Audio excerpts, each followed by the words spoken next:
Internet ধীরগতি হওয়ায় বিপাকে পড়েছেন ঠাকুরগাঁয়ের ফ্রিল্যান্সাররা। আয় কমার পাশাপাশি হারাতে বসেছেন বায়ারও। পৌর শহরের ইউনিক আইটি থেকে বিস্তারিত জানিয়েছেন প্রতিনিধি এম এস আহমদ।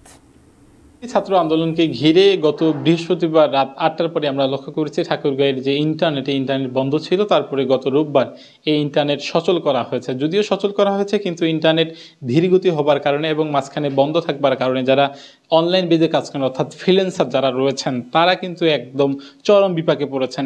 বেশ কয়েকদিন যেমনিভাবে তারা কোনো ধরনের কাজ করতে পারছিলেন না, অন্য দিক দিয়ে এখন যে ইন্টারনেটে এই ধীরগতি রয়েছে, এই ধীরগতিতেও কিন্তু তারা তাদের যে গ্রাহকগুলো রয়েছে এবং তাদের হাতে যে কাজগুলো রয়েছে এই কাজগুলো তারা সম্পাদন করতে পারছেন না। এতে করে যারা ফ্রিল্যান্সার রয়েছে তারা কিন্তু চরম বিপাকে রয়েছেন। আমাদের সঙ্গে কিন্তু ফ্রিল্যান্সার রয়েছে, আমরা যদি আপনার কাছে জানতে চাই এই যে ইন্টারনেটের ধীরগতি এখন কদিন ছিল না, কি ধরনের সমস্যা আপনাদের এই হচ্ছে?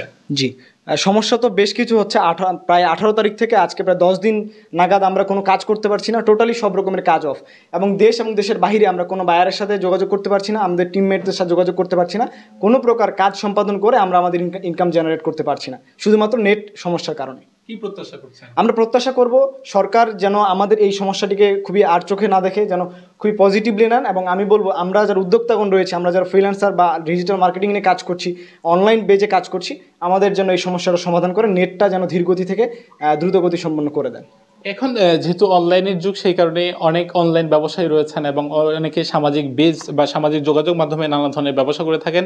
এছাড়াও যে ফ্রিল্যান্সাররা রয়েছেন তাদের সকলেরই প্রত্যাশা যাতে করে ইন্টারনেট যেহেতু দেওয়া হয়েছে, ইন্টারনেটের গতি যাতে করে বাড়ানো হয়, তবেই তাদের যে আয়ের উৎসতে এবং তাদের যে জীবনে এটিতে স্বস্তি ফিরবে।